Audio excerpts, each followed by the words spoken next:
Hello everyone, welcome. I do want to put a disclaimer out there this time. I am not a professional flute player by any means. This is all totally a hobby for me and a passion. But I did want to kind of go over what I think about some of the flutes that I have. So I wanted to sit down with you guys today and go over my thoughts on my 11A Alto Flute from Gemeinhardt. I do like it. I've had it for about a year. You guys can go back on my channel and see the unboxing video. I didn't really go into very much detail about it in that video. I didn't really even play it much either, but I'm gonna do that for you guys today. But I also don't see a whole lot of reviews about Gemeinhardts, especially once you start getting into the more intermediate or advanced of their flutes and their low flutes. I personally, even though I've been upgrading, I have tried other brands of instruments and I just don't take to them the same way that I do with Gemeinhardt. So I know Gemeinhardts don't really have the greatest reputation. At least from what I have been reading, Gemeinhardts are not favorited by very many people. I call them the Nickelback of flutes. You know how majority of people hate Nickelback but secretly love them. So this is the Alto Flute. This is their Black Nickel edition. This is an 11A. Black is BLK. I think it's 11A BLK. This particular one, they don't make the black nickel anymore unless you get the Ali Ryerson model, which her model is very, very similar to this model that I have right here. I have both the curved and the straight head joint. My straight head joint is also, the inner tubing is rose gold. I don't think that's normal, but I don't know either. Did find out that this lip plate and my riser are both silver as well, which most of them do not. They're silver plated. So I don't know if my model is just a little bit strange. Like I said, they don't make it anymore, so it's kind of hard to find information about them anyways. But the Ali Ryerson model does have the silver lip plate and riser as well. So basically the only things that I am missing from the Ali Ryerson model are the touch pieces on the keys. She has pearl touch pieces on the keys as well as on the crowns of both of the head joints. I find that I'm most comfortable on the curved head joint. I feel like the straight head joint is just like, you're like way out here. I have long arms, but that's just uncomfortable for me. So it is a lot more comfortable and more flute-like to have the curved head joint. If I was going to upgrade in the future and get something different, I would definitely go for the curved head joint if I couldn't get both, or if it's just astronomically more to get both, because I'm generally always playing on this. One of the things that bothers me a little bit about alto flutes is it's very difficult to get music for this, and that's why I don't play it very often. But what I have done is some of the pieces that I really enjoy playing on flute, I have taken them into MuseScore. It is a free software that you can use to edit, create, all kinds of things that you can do on that with music.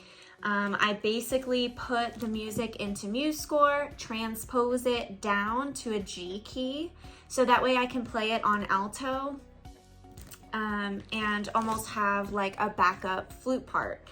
Sometimes I'll use the flute parts and transpose them down. Sometimes I'll try to grab like clarinet parts and transpose them to the G key. But that's the other thing. There are no other instruments that are in the key of G. So I cannot even grab music for a different instrument and be able to play it on this.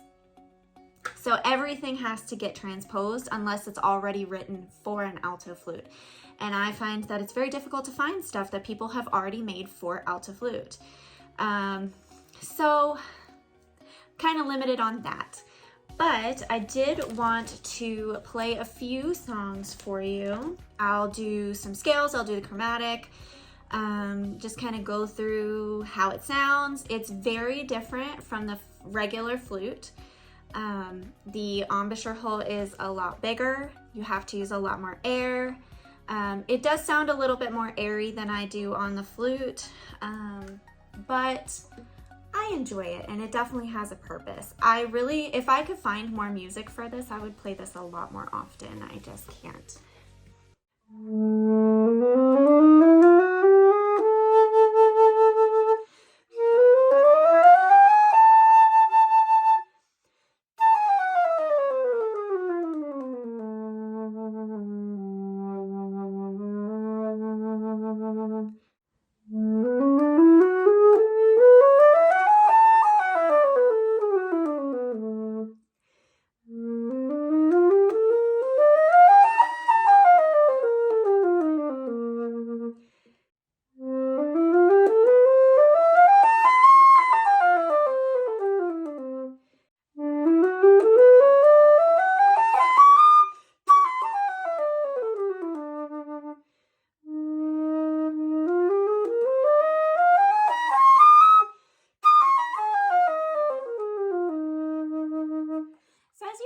Tell, like, it's a little bit thin up at the top. I think it's beautiful. I like it a lot. There are a lot of sounds on these. I don't know if this is something that is also on the other alto flutes. I'm assuming it is. Maybe not to this degree, but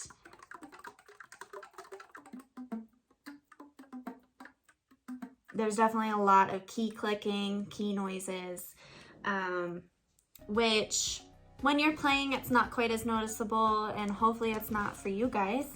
But just so you know, it is there.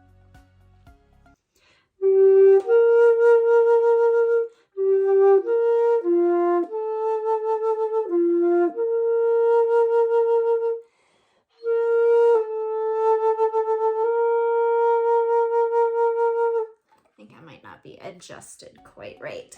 I personally like to have this just a little bit above where your bars are. I know some people like to have it just straight back here.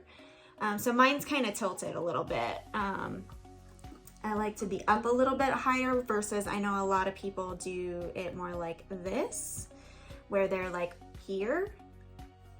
It's all about personal preference. I just like it up a little bit higher.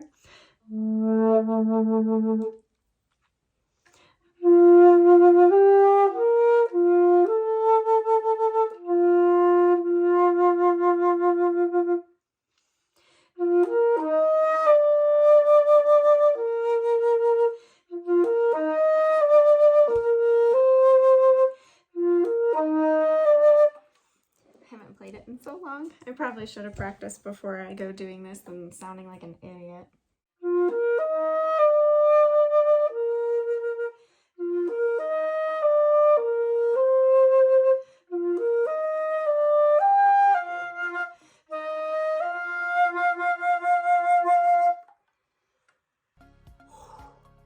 It's a lot of air. It's a lot of air, especially when you're up in that like upper register. So I'm playing like above the staff C and B's. Those are a little bit more difficult. I also did one of my other ones for alto flute. It was green sleeves, which I love to play on the flute. They have one piece in here, kind of in the middle of the song, that it's actually a little bit technical. And it gets way down to that low C on here. So you're literally having to go like way over here.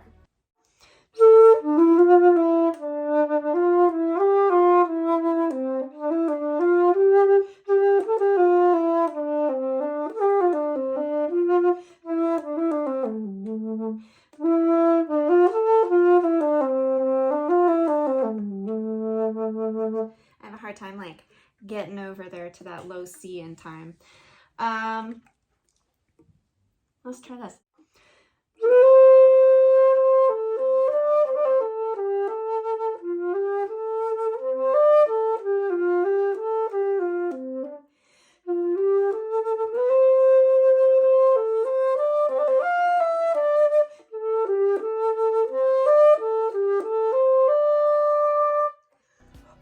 Yeah, it's definitely an adjustment, especially since I've been playing Piccolo lately. That, wow, it takes a lot of air, a lot of support behind it. So definitely love it though. I definitely love it. It is a beautiful instrument. I think it's especially great if you were just starting out in the alto world. But I love the black nickel personally. I know some people have had like reactions to them, or like bad,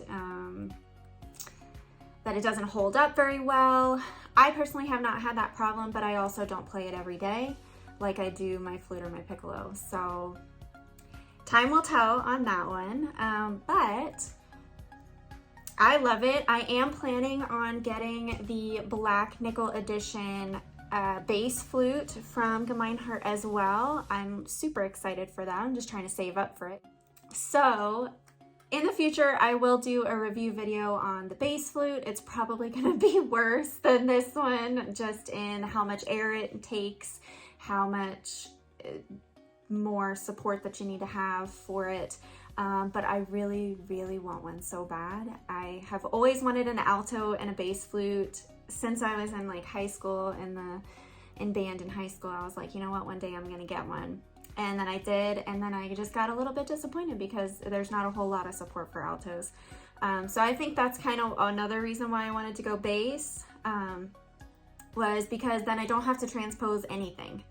I can literally play all of this flute music the way that it sits on a bass flute. And I'm really excited about that. So stay tuned.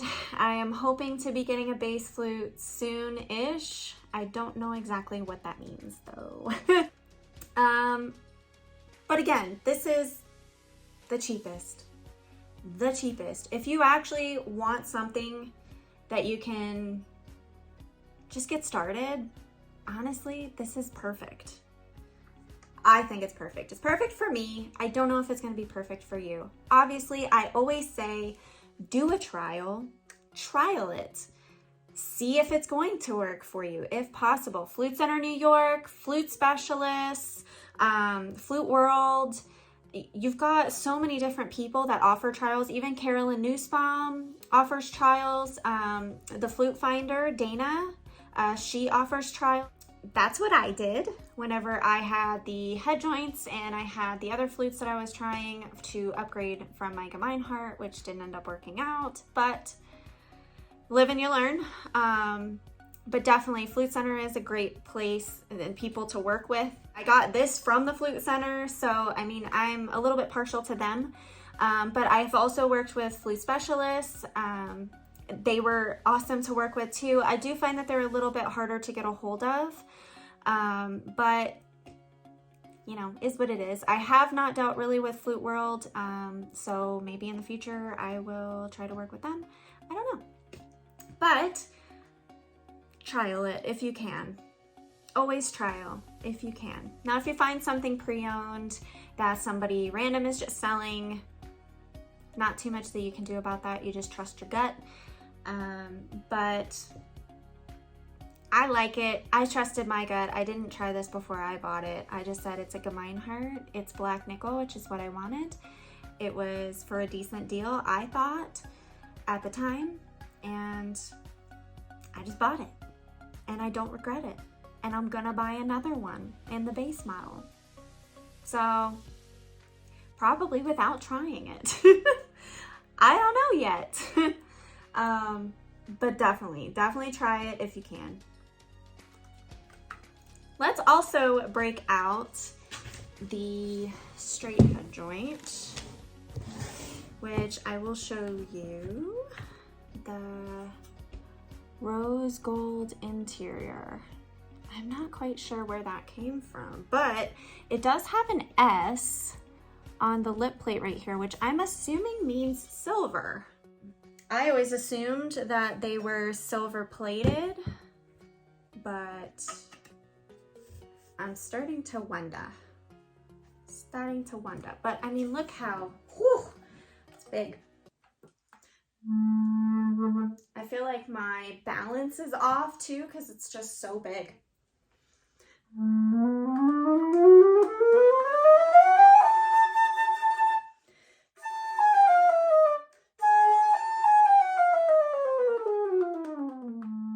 I almost feel like I'm missing I'm missing fingerings because I'm having to reach so far. It's not my favorite.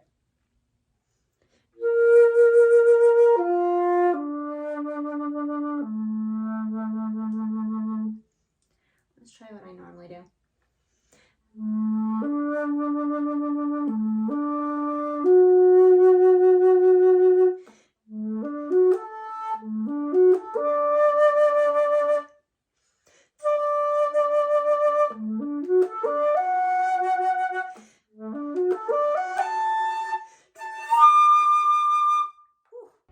That is just so hard to hold. It's so long. Not my preference. Not my preference. Like I said, if I end up upgrading, I'm getting the curved because it's just easier. It's just easier for me.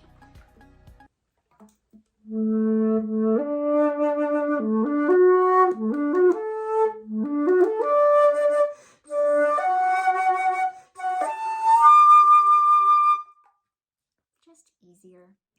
I think the straight one actually sounds a little bit better, but I try not to play on it because I don't want to fall in love with it either and not be comfortable.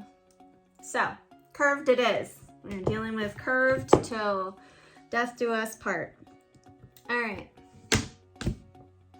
Well, I think that is going to finish up the video here. Let me know if you guys have any other questions, anything that I didn't really go over. Hope you guys have a great rest of your day, and I will see you guys next time.